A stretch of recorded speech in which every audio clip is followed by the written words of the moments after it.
Mesdames et messieurs, bonjour. Nous y sommes encore une fois de plus dans votre émission Parlons Paroisie. Parlons Paroisie, c'est une grande émission qu'on a toujours eu l'habitude de le faire face à face, moi et mon invité. Mais cet invité n'est pas le moindre, c'est lui-même aussi l'initiateur, bien sûr, le présentateur de cette émission aussi. Parce que moi, je suis là comme... je dirais un pèlerin au quoi demain ou après-demain, je ne serai pas là pour vous animer cette émission. Lui-même sera homme orchestre, comme on l'a toujours dit. Il sera là au Four et au Moulin. Et parfois, vous le verrez aussi seul en train d'animer cette émission. L'essentiel est que vous puissiez avoir le message ou alors être aussi en connivence avec la personne même qui communique avec vous. Ça sera une très bonne chose. Aujourd'hui, je vais parler bien sûr de ces grand livre écrit par, bien sûr, mon invité. Il n'est pas resté seulement à la tête, bien sûr, de l'Église, comme les représentants légaux, comme votre pasteur, mais il est parti plus loin aussi étant témoin oculaire, lui qui a vécu tout geste que les souverains sacrificateurs Kadima faisaient, pas seulement comme son fils, mais aussi comme un admirateur, comme quelqu'un qui est, on peut l'appeler comme un témoin oculaire qui a vécu pendant que Kadima était en vie. Et puis tout ce qu'il a fait comme miracle, tout ce qu'il a fait comme réalisation, voilà, il est témoin oculaire. Il a fait comme Socrate, bien sûr, avait fait aussi l'apologie. Donc comme Platon, bien sûr, a fait l'apologie de Socrate. Il nous a relaté, parce que Socrate n'avait pas écrit, comme on l'a toujours dit, et Platon quand même l'avait fait. Et il s'est fait aussi un petit Platon pour écrire tout ce que papa faisait et tout ce qu'il a remarqué. Et voilà, vous aussi, il faut tirer attention pour comprendre la chose. Voilà, là je dis bonjour à mon invité, bonjour. Bonjour monsieur les journalistes. Peut-être au début, je pourrais parler de votre séjour. Vous venez à peine d'arriver, vous étiez à Lubumbashi, et c'est la deuxième ville du pays. Et on peut savoir les raisons pour lesquelles vous étiez parti à Lubumbashi. Bon, merci beaucoup. Je crois que c'est pour la énième fois que je me rends dans le Haut-Katanga, surtout dans l'espace Grand Katanga, parce que j'ai une grande communauté de sacrificateurs, c'est-à-dire l'église du royaume des sacrificateurs. Il y a des sacrificateurs un peu partout. Mais le dernier voyage, je l'ai effectué le mois passé. Je me suis arrêté à Lubumbashi uniquement. D'abord, c'est un voyage missionnaire, comme je l'ai toujours dit, pour suivre un peu les activités de l'Église, la parole de Dieu, comment elle évolue dans cet espace du Grand Katanga. C'est ainsi que je me suis rendu à Lubumbashi. J'ai visité toutes les 5 tribus sacerdotales que nous appelons dans le langage vulgaire des paroisses ou des diocèses, mais nous les appelons tribus sacerdotales. Alors, Lubumbashi, la sacrificature de Lubumbashi en compte 5. Il y a la tribu de Lubumbashi, de Kampemba, de Akiba, de Kafubu, côté Katuba et Kasumbalesa. Alors il fallait que je me rende compte de l'évolution de la parole de Dieu dans cet espace. Je peux dire que je suis rentré très satisfait parce que chaque fois que j'y vais, je trouve qu'il y a toujours un plus au niveau de l'évangélisation, un plus au niveau de l'accroissement de statistiques au niveau de l'Église. C'est ainsi que je suis rentré très satisfait après ce voyage à Lubumbashi. Vous n'êtes pas Kadima, lui-même le prophète missionnaire, vous n'êtes pas lui. Et encore moins, je ne dirais pas que l'esprit qui était en lui est dans vous, non, ça je ne dirais pas. Mais peut-être dire que son fils est aussi les représentants maintenant de l'Église à son absence. Et la différence entre les moments où Kadima était vivant avec l'Église. Et quand, aujourd'hui, vous êtes à la télé de cette Église, là, vous étiez un croyant comme tout le monde, un sacrificateur comme tout le monde, et c'est lui qui chapeautait, c'est lui qui savait les programmes et consorts. Mais aujourd'hui, en regardant la différence, c'est sur quel niveau, et puis, quelles sont les difficultés maintenant que le monsieur rencontre, parce que c'est bien facile d'observer quelqu'un. Mais quand vous êtes maintenant à la chose, il y a de quoi réclamer quand même. Bon, je dirais que vous m'avez précédé dans les idées. Vous savez, il y a toujours une différence. Le prophète Kadima était l'initiateur, le fondateur de l'Église. C'est lui le socle même de ce grand royaume qu'est le royaume des sacrificateurs. Lorsqu'il était présent, sur le plan spirituel et sur le plan physique et même matériel, il savait comment gérer les esprits, comment gérer les sacrificateurs. Nous étions à ses côtés comme des élèves, comme des disciples, parce qu'il nous disait toujours que vous faites et vous constituez la relève de l'Église de demain. C'est-à-dire nous avons été préparés, nous avons été moulés, c'est-à-dire dans sa philosophie, dans sa doctrine, dans sa façon de voir les choses. C'est dire qu'il y a quand même une différence. Lorsque le souverain sacrificateur Kadima était vivant, dans sa façon, dans sa manière de voir les choses, vous savez, les hommes, c'est-à-dire la communauté, avaient un certain égard vis-à-vis de lui. D'abord en tant que fondateur et en tant que fils de Dieu. Ça, c'est très important. Vous savez, quand les sacrificateurs, nous prions au nom du souverain sacrificateur Kadima, le voyant vivant, on le plaçait à une certaine orbite. C'est-à-dire qu'il est notre sauveur, notre Dieu même, entre guillemets. Alors, nous avions une certaine considération vis-à-vis de lui, vis-à-vis de sa personne, vis-à-vis de sa dimension humaine et même vis-à-vis de sa dimension spirituelle. Maintenant qu'il n'est plus, il le savait. Il savait que même si je ne serai plus sur cette terre des hommes, il y aura toujours des petits problèmes, parce qu'il y a toujours des gens qui sont attirés par la présence physique du fondateur. Comme il est là, ils ont une foi, qui se présente être très très ferme, mais lorsque le physique du fondateur n'est plus, ces gens-là, certaines de ces gens-là, essaient un peu de baisser leur foi, essaient un peu de se comporter autrement. Mais dans la grande partie des sacrificateurs, parce que nous avons été préparés, le souverain nous avait dit, sachez que je suis humain, bien que j'ai l'esprit christique en moi, mais sachez qu'un jour je ne serai plus parmi vous. Mais ce que je vous demande, c'est une chose. Restez soudés, gardez votre foi ferme et restez toujours main dans la main. C'est-à-dire, ça signifie l'unité de l'Église, l'unité du corps du Christ. Alors, restez un. Vous savez toujours que, moi je l'ai étudié en sociologie de la religion, lorsque le fondateur disparaît, il y a toujours des petits problèmes qui se posent au niveau de l'Église. Alors, ce que moi j'ai eu comme héritage de diriger l'Église, c'est non seulement diriger l'Église, mais diriger aussi des petits problèmes présence physique du fondateur de l'Église. Ce n'est pas une chose facile, mais avec le soutien du fondateur, c'est-à-dire du souverain sacrificateur Kadima, que nous considérons comme étant le Christ du second avènement, comme étant mort physiquement, mais vivant spirituellement. Alors avec cet effort, avec ce soutien-là, je pense que nous essayons d'aller de l'avant. Et si nous voulons compter en termes de calcul, en termes de rapport, de ratio, nous pouvons dire que l'Église, à l'époque du souverain, peut-être qu'elle vivait à 100%, mais aujourd'hui c'est à 90%. Pour dire que l'Église vit, comme je l'avais dit l'autre fois, l'Église vit, l'Église existe, l'Église va de l'avant, bien que des petits problèmes, des petites difficultés ne manquent pas. Il y a des gens qui sont venus au niveau de l'Église avec des agendas cachés, c'est-à-dire des agendas cachés qui ont besoin des postes, qui ont voulu constituer la base de l'Église comme étant leur électorat parce qu'ils avaient des ambitions politiques.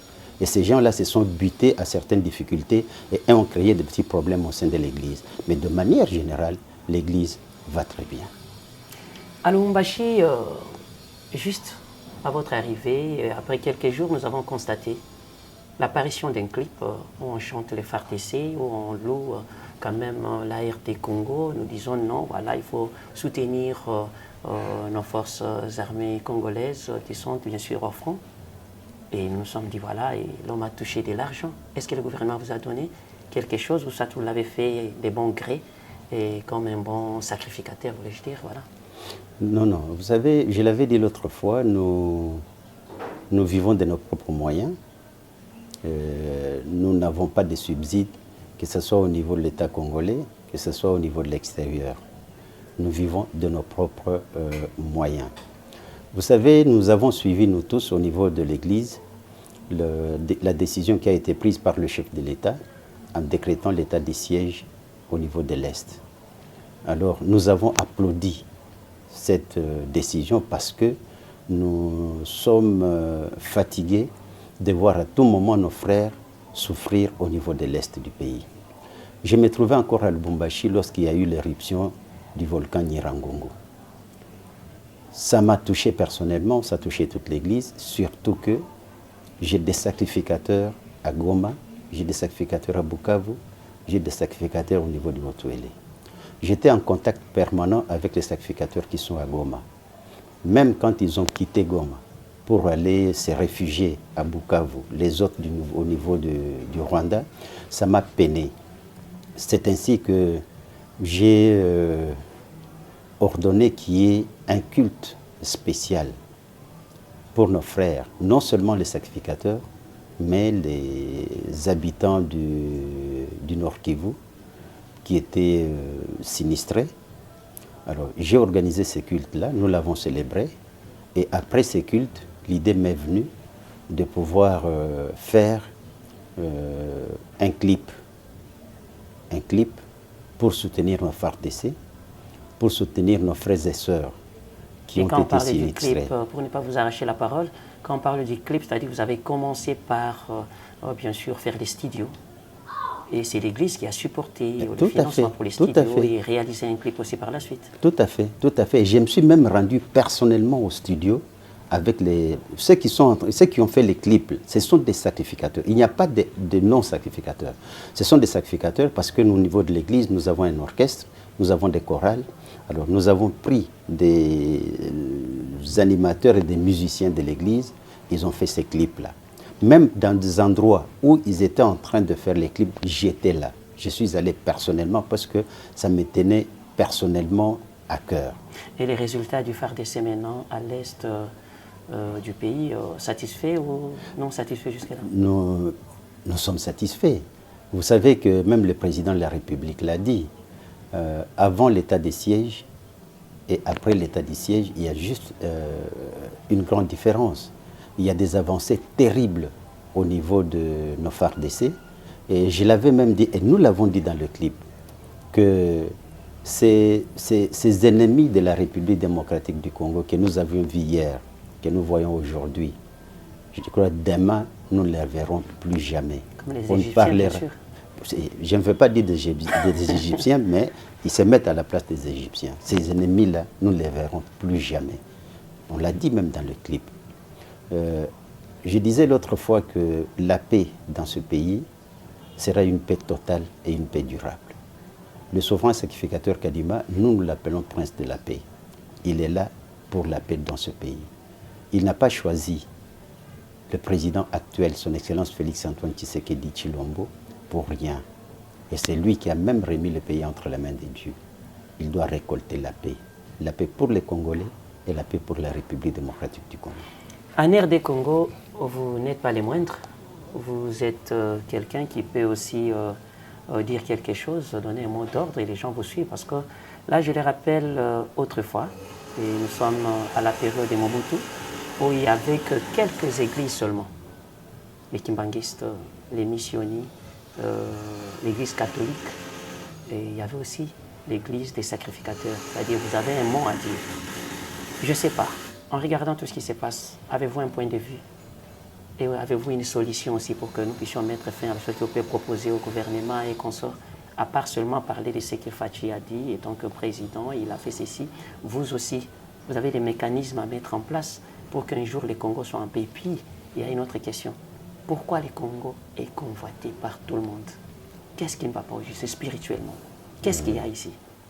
Les gens nous disent que par exemple, il a somnolé un tout petit peu. Il ne somnole pas, mais ça c'est juste que avant d'analyser Banga Bouye, il a essayé de somnoler richesse, nous se sopana dans le Congo et puis à Télémina qui a Tikiang.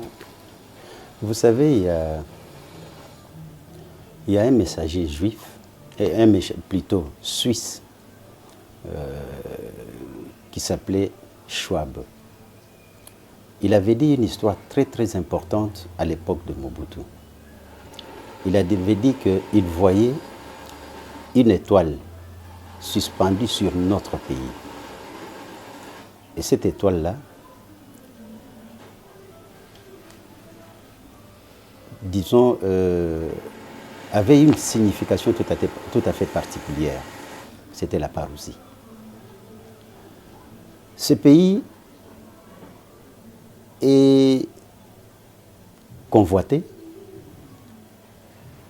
Physiquement, c'est compte tenu du fait que c'est un pays qui engorge beaucoup de richesses. Nous avons des minéraux qui n'existent peut-être pas dans d'autres pays du monde, sauf dans notre pays. Nous devons être convoités pour ça, même combattus pour ça, pour nos richesses. Mais sur le plan spirituel, ce pays est combattu et même convoité. Pourquoi? Parce que ce pays a le secret de la parousie. Je ne cesse de le répéter. Il y a des esprits, peut-être que nous ne voyons pas, c'est-à-dire nous Congolais, qui ont déjà remarqué que ce pays, la République démocratique du Congo, est un pays différent de tous les autres pays à cause de l'événement qui s'est produit en novembre 1963, la révélation des dieux au souverain sacrificateur Kadima, qui concrétise ou qui fait l'accomplissement de la promesse eschatologique du retour du Christ. Cet événement, c'est la parousie. Peut-être que nous, Congolais, nous ne nous rendons pas compte. Du moins, nous, sacrificateurs, nous en sommes conscients. Mais les autres Congolais ne l'ont pas encore connu. Ils ne sont pas encore au courant. Ou ils sont au courant, mais ils font semblant de ça. Et c'est ça qui peut, ou peut-être ça qui nous attire les convoitises et les combats spirituels des autres pays ou du monde. C'est le fait que le Congo est un pays béni, le Congo est le berceau de la parousie, le Congo est un pays différent de tous les autres. Voilà un peu ce qui fait que notre pays soit souvent combattu. Et je disais toujours, vis-à-vis de l'État congolais, il suffit de reconnaître comment Dieu peut envoyer un grand prophète dans ce pays. Nous le disons toujours, le prophète Kadima. Dieu l'a envoyé dans ce pays, la République démocratique du Congo. Mais les autorités de ce pays, les religieux de ce pays, les Congolais ne tiennent pas compte de ce choix de Dieu.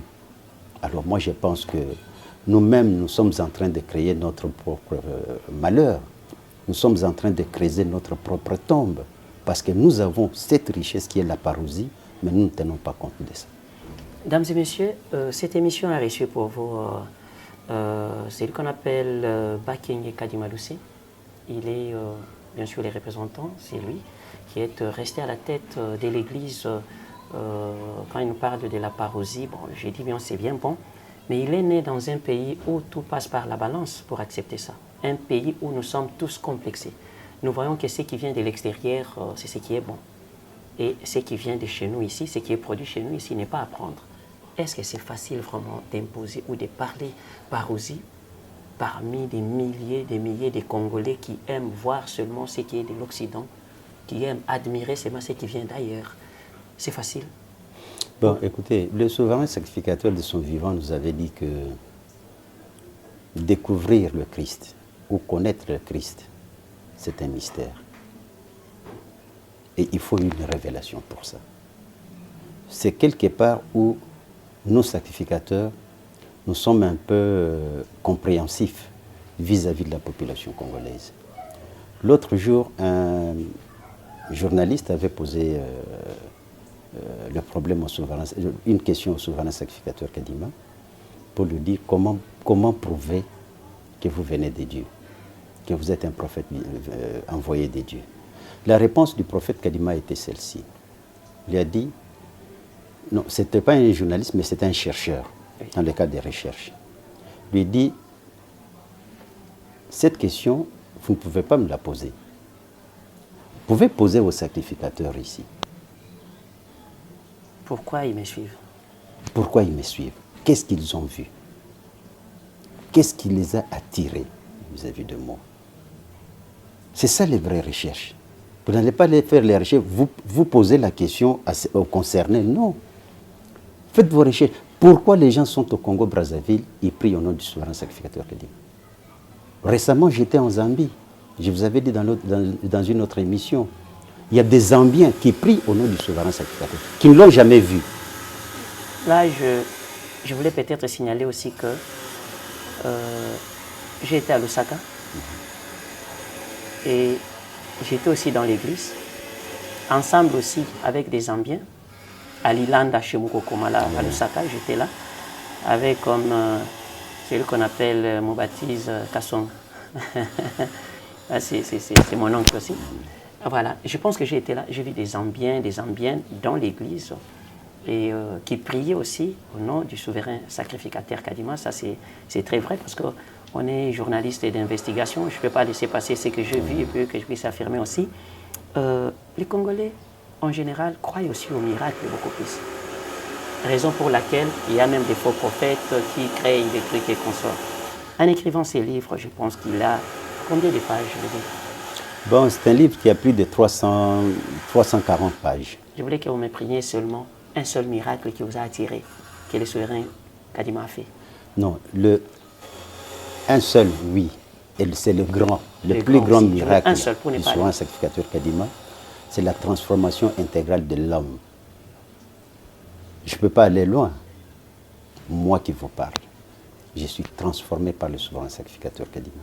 Ceux qui m'ont connu dans la jeunesse, avant que je ne devienne sacrificateur, j'étais, disons, un viveur, comme on dit. Quelqu'un qui était dans le péché. Je prenais du chanvre. Je me saoulais. Moi qui vous voyez, j'ai été même tenté d'être musicien.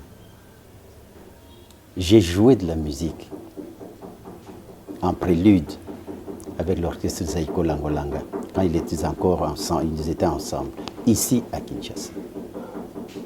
J'avais abandonné les études, mais toute la famille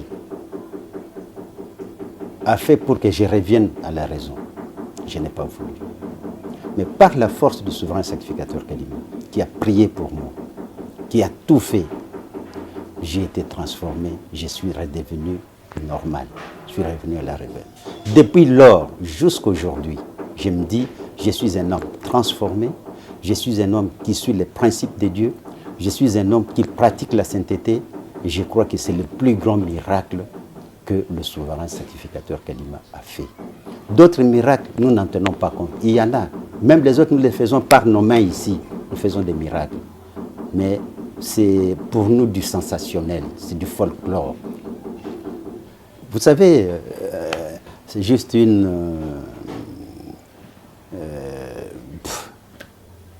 un petit exemple. Le souverain disait toujours quand il était vivant, il dit, à quoi sert de faire des miracles, par exemple de ressusciter des morts, faire marcher des handicapés, vous avez fait des miracles, faire de sorte que quelqu'un qui était un aveugle qui puisse voir. Il y en a qui ont fait ça, mais après quelques 6 mois, la personne retourne. Quand vous le faites, quelqu'un qui était aveugle, faites le miracle, il devient normal, il commence à voir.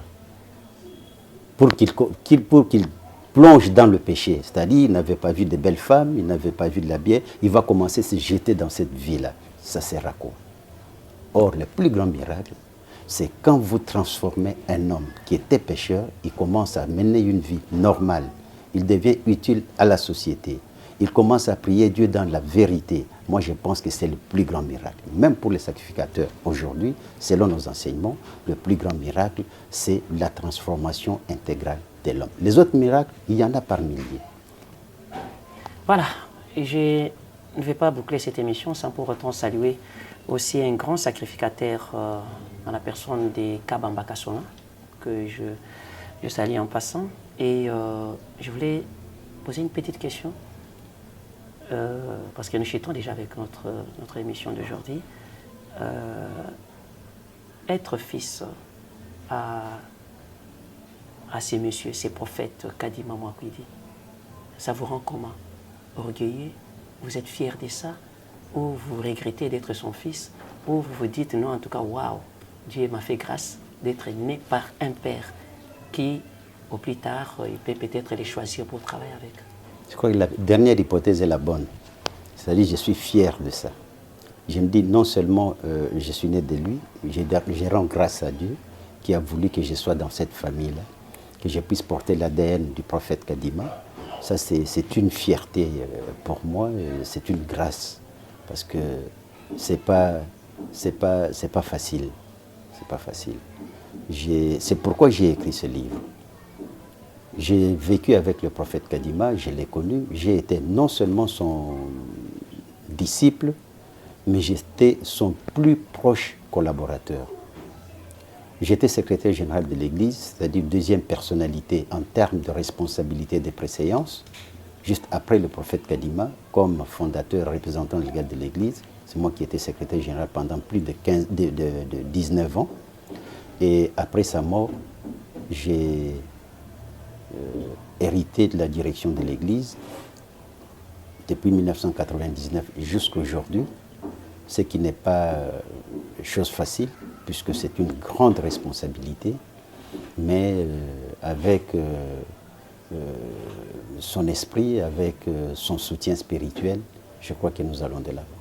Alors j'ai écrit ce livre parce que nous avons connu beaucoup de reproches vis-à-vis des gens pour nous dire que nous n'avons vraiment pas bien vendu l'image du souverain sacrificateur Kadima, ce qui fait qu'à l'époque où le souverain était vivant, tout le monde parlait de Kadima.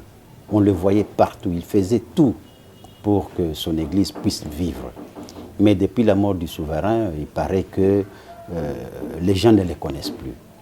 Alors, ce livre, je l'ai écrit non seulement pour les générations actuelles, mais pour les générations futures, pour que les gens connaissent qui était le prophète Kadima. Qu'est-ce qu'il avait fait?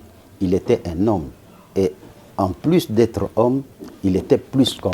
C'est-à-dire qu'il avait deux natures comme Jésus-Christ, la nature humaine et la nature divine. C'est ainsi que j'ai écrit ce livre, parce que peut-être que je ne peux pas le dire tous les jours, mais quand quelqu'un va lire ce livre, il va trouver que j'ai donné toute la vie, j'ai relaté toute la vie du prophète Kadima, de sa vie familiale, sa vie sociale et même sa vie sacerdotale. Voilà, c'est un témoignage, plus qu'un témoignage, vis-à-vis des générations actuelles, des générations futures. Voilà. Vous vous appelez David Claude Bakenge Kadima Loussé, c'est ça votre nom. Vous êtes les représentants de l'Église, des sacrificateurs. Voilà. Nous vous remercions d'avoir accepté à vous incliner au principe de cette émission, la parousie, qui porte d'ailleurs l'intitulé de la chaîne. Vous regardez la caméra, là je vous donne une minute pour juste parler à cette personne qui n'est pas encore sacrificateur, je ne sais pas si ça s'est dit comme ça, sacrificatrice aussi, ça s'est dit, voilà, à une sacrificatrice en devenir, ou soit un sacrificateur en devenir, vous les regardez, vous lui dites des conditions. Est-ce qu'il y a-t-il des conditions? Qu'est-ce qu'il faut faire pour devenir sacrificateur? Parce qu'il y en a qui peut-être ont besoin d'adhérer, d'être là, de prier ensemble avec vous. Parce que plusieurs, comme on l'a toujours dit chez Maison Mère, il y en a qui sont assis dessus, il y en a qui s'accrochent. Et lorsque la vague, bien sûr, des églises des réveils est arrivée, il y en a aussi qui vous ont quitté, qui ont quitté aussi les kimbanguistes et consorts, qui sont allés aussi se réfugier là-bas. Beaucoup se sont retrouvés, beaucoup sont aussi déçus. Peut-être ils ne vous voient plus. Qu'est-ce que vous pouvez leur dire? Et je vous donne une seule minute parce que nous sommes presque à la fin. Ok, merci beaucoup, monsieur les journalistes. Je vais m'adresser particulièrement à mes frères et sœurs congolais. pour dire que Dieu a tant aimé ce pays qu'il a donné toutes les richesses possibles dans ce pays. En plus de ces richesses, des potentialités que nous avons dans notre pays, il y a une super richesse. C'est l'accomplissement de la promesse du retour du Christ en la personne du souverain sacrificateur Kadima. Au peuple congolais, Dieu a donné le prophète Kadima. Dieu a donné l'esprit christique qui est réincarné en souverain sacrificateur Kadima. Nous avons cet esprit, nous avons ce pouvoir christique. C'est à nous, Congolais, nous sommes le berceau de la parousie. Pourquoi nous ne pouvons pas suivre ce que Dieu a donné? Dieu ne donne jamais quelque chose qui n'est pas bon aux gens. Il donne ce qu'il y a de meilleur. Et ce qu'il y a de meilleur sur le plan spirituel, c'est l'accomplissement de la parousie dans notre pays, en la prophète du souverain, en la personne du souverain sacrificateur.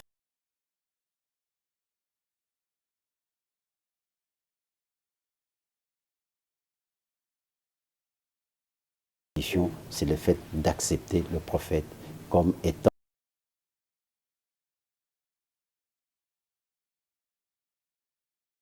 Merci aussi à l'équipe technique, la joie leader derrière nos caméras et pour la réalisation aussi. Je vous dis merci.